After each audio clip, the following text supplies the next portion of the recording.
welcome to my channel, Soberton Makery. I'm Katherine and I'm back! Honestly, it has been, I think, 2 months. Has it been 2 months? Maybe 2.5 months since I've posted a video. So I am sorry that I've been absent, but I'm going to explain all about where I've been. But yeah, thank you so much if you have been one of the lovely people that has been checking in to see how I am. I really appreciate all your wonderful messages. It has been so kind and so lovely of you all. Because I did go missing and it's really lovely to know that there are people out there thinking of you. So thank you so much to each and every one of you who've messaged me personally to say, are you okay, Katherine? We wonder where you are. But I'm back and I'm hoping to be back onto my old schedule of hopefully posting a video weekly, life depending, sharing all about my sewing. But where have I been? Oh, hold on. I should say, how are you guys? I hope you're really well. It's been 2 months. What have you been up to? I hope you're all really well and you've been doing lots of sewing, unlike me. I hope you've had lots of fun. I hope the weather has been kind to you. The weather here is absolutely stunning today. In the UK at the moment, we're having a bit of a heat wave and it's been sort of 27, 28, 30 degrees, which is really lovely. So yeah, I'm enjoying wearing my summer makes. Oh, before I forget, I should tell you what I'm wearing. I'm wearing my Lyra dress, which is a Tilly and the Buttons pattern, and I'm wearing it in this lovely chambray that I bought from Make at 140 with a voucher that my sister got me for my birthday. Thank you, Lucy. And yeah, I really like this dress, so perfect for a hot day. Nice and cool, but also covers your shoulders, being sensible. But yes, anyway, back to where I have been. So this video, I'm going to explain where I've been and why I've been absent for quite a while. And then in a couple of days' time, I will upload a video about what I've been buying, because I may not have been sewing, but I've definitely been buying fabric. I don't know about you, when you can't sew, all you think about is sewing, so then you think about the things you could be sewing. So yeah, some fabric purchases have happened. There's quite a big pile over there that I've been saving ready for a video, so that will be coming up soon. So this video is going to be less about sewing and more about my personal life. And yes, I'm going to reveal to you some things that have been going on recently and also the things that have been going on for a little while. So yeah, first of all, the main reason why I have not been here on YouTube is because I've been doing my training to become a maternity nurse. So the job I'm in currently, I've been with a family almost 9 years and they've decided that they don't need a nanny anymore. So their children are getting older and the school they go to can give them quite a lot of after school care. So they've decided that now is the time for us to part ways in a loving way. We will still keep in touch, obviously, but yeah, that means that yeah, I won't be working for them from September. So I have been concocting a plan about what I can do next. And Kirsti and I decided that it would be good for me to have a job where I have a bit of flexibility. So flexibility where I will be self-employed, and a job where I can have little bits of time off, which I'll explain in a moment. So when you are a maternity nurse, you are the person that goes into a family and they hire you to stay there with them 5 or 6 days a week, 24 hours a day, and you are there to help and support them through the adventure of becoming a new parent. Now, as I'm sure lots of you know, when you have a new baby, life can be slightly chaotic, and for some people it can be quite daunting because you don't really know what's going on or yeah, what to expect, and all overwhelming. So yeah, maternity nurse's role is to go and live with the family, help them settle into becoming parents, support them, help them with feeding routines, helping with breastfeeding, helping with sleep routines, and generally guiding them on newborn babies and how to care for them and how to become sort of a confident parent. So yeah, that is going to be my new job from September. So I have been studying. These are some of my books that I've been studying. This is my folder full of all the writing I've been doing. And yeah, I had to do an assignment, which was some coursework. It was about 2,000 words, which doesn't sound very much. But for someone who's not done sort of higher education work for, must be at least 15 years. Yeah, it was a bit of a shock to the system. Going back to having to reference properly and sort of justify your answers.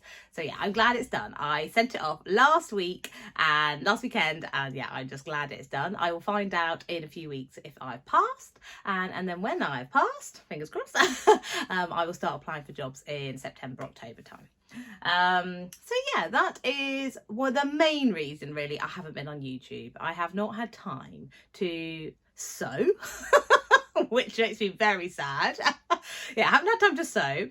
I haven't had time to get on YouTube and talk about what I've been sewing because there hasn't been any sewing. I haven't had time other than literally coming up to this desk and sitting here and doing work in any of my spare hours.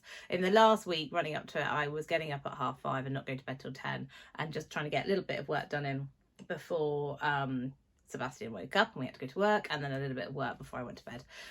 Just squeezing in those things when you're working full time and you're a parent is tough, and I know that lots of people have been through this as well and totally get it. And yeah, hats off to all of you. Studying when you're older and working is full on, but I'm glad it's done, and I will be really excited to get my assignment back and get looking after some lovely newborn babies. I love little babies, I always have, so I'm very excited by that. Now, another thing I want to talk to you about is something that has been going on in my private life for a couple of years now. And actually, the whole time I've been YouTubing, how many times have I? Yeah, I've actually done this 3 times whilst been on YouTube, which you wouldn't have even known about because I haven't shared it yet. So this is something I want to share, and I've talked about this with lots of my friends and Kirsti and my very good friend Alex. And I said for a while I wasn't really ready to share this, but I feel I am ready to share this now because I want to be the person who says you're not alone. I'm going to try not to cry when I do this. There are many people in this world that have fertility issues, and I think it is one of the things that is extremely hard to sort of manage through life. I know some people probably are very good at dealing with it, and there are some people that it will be really tricky for, and I want to be someone that says you're not alone. I have been through this. So I will give you a little bit of a rundown quickly of what has been going on. So as you know, we have our little boy Sebastian, and being 2 mummies, we need a bit of help. We are missing a certain element. And Kirsti was very brave and went through several rounds of fertility treatment to get our lovely boy, and we are very, very lucky to have him. And then we decided, when was it, March 21, we would try and get our family to expand, and we decided it was my turn to have a go. Kirsti did not want to go through it again. Having had a very early baby, it was quite stressful, and we felt it was my womb's turn. So first go, we used an embryo that was left over from Kirsti's round of treatment where Sebastian was born. So we had 2 little embryos in the freezer that we've been storing all this time, and we decided we will defrost them. I know it sounds like we're defrosting food, but it's not, it's an embryo. And sadly, one of the embryos didn't make thawing, and one embryo we decided that we would pop inside me on a frozen cycle. And sadly, that one didn't work. So we took a break and we thought, right, it's all right, back to square one. And then last year, we decided to go full guns blazing into fertility treatment, and so it's my turn to start full IVF. So I had full IVF back in March time last year, and I got pregnant, but sadly started miscarrying the afternoon after we'd done the pregnancy test, which was really heartbreaking. But we had the hope, we knew we had 3 embryos left, so we thought, no, it's okay, we'll pick ourselves up and we'll carry on. In the summer last year, we put one of the embryos in. Sadly, I miscarried at 6 weeks. That was really tough, really, really tough.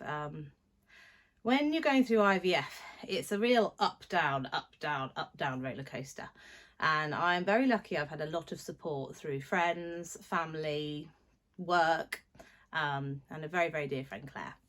I'm very, very lucky that I had that support, because it was really, really tough to think that you think you're getting there. You've gone through all that stuff to try and get pregnant, and to lose it just a couple of weeks after seeing that positive sign is, it's a bit crushing.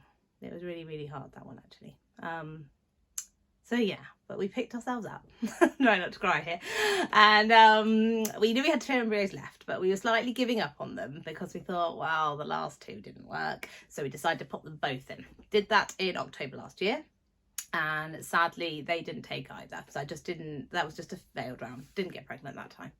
Then at Christmas time last year, actually when I was doing, I think I'm mad, when I was doing Vlogmas, yeah, we would go through IVF then. Went through another full round of IVF then. That one wasn't a very good round. I think I was just exhausted. Yeah, I didn't get very many eggs. We only got one embryo and it wasn't very good quality. So we popped that in, didn't work, but we were sort of expecting that to happen. So that was deflating. Then this year in the spring, we decided, right, let's get back on it. So that was then my 6th round of treatment, if we include the first embryo that was Kirsti's. So we did a new fresh round this spring.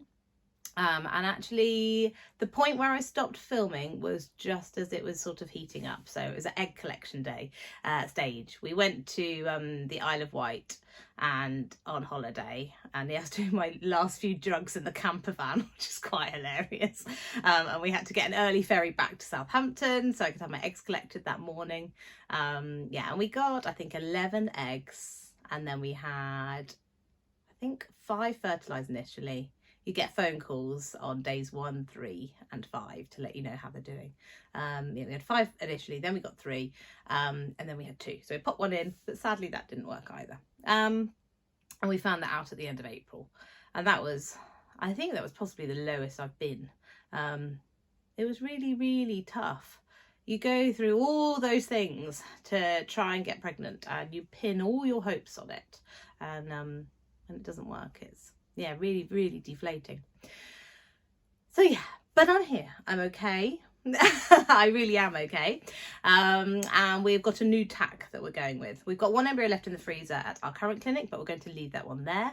And we are going to try a new clinic called the ARGC. Now, they're a clinic in London, and their success rates are twice the national average because they literally don't leave you alone. You get tested every day during the treatment. They monitor you all the time to check what's going on. And they're a clinic that specialise in recurrent failed IVF and miscarriages. So we're hoping that might work. And we're going to just throw everything at this last go. I'm having acupuncture. And yeah, we're determined we're going to get a little brother or sister for Sebastian. We're not going to give up. He's going to be a big brother. But that won't be happening for quite a while. I'm taking a good break over the summer, and hopefully in the autumn we'll get going. But I wanted to share this with you. I feel very lucky that I have been accepted here with open arms, and I hope that me sharing my story will help somebody else, because you're not alone. It's a really tricky journey, and loads of people have journeys with fertility, and when you're desperately trying, it can be a very heartbreaking place, but to know that you're not alone will hopefully make it slightly easier. But I will leave it there. Thank you very much for listening. I'm sorry it wasn't the normal chirpy all about sewing video, but I wanted to share this with you all. And yeah, I'm not going to let it put a downer on me. I'm going to keep positive, and we will keep going. But yeah, but I will be back with some sewing goodness very, very soon with a lovely fabric haul. But thank you all so much for listening. I hope you're all really well, and I'll be back soon. Bye.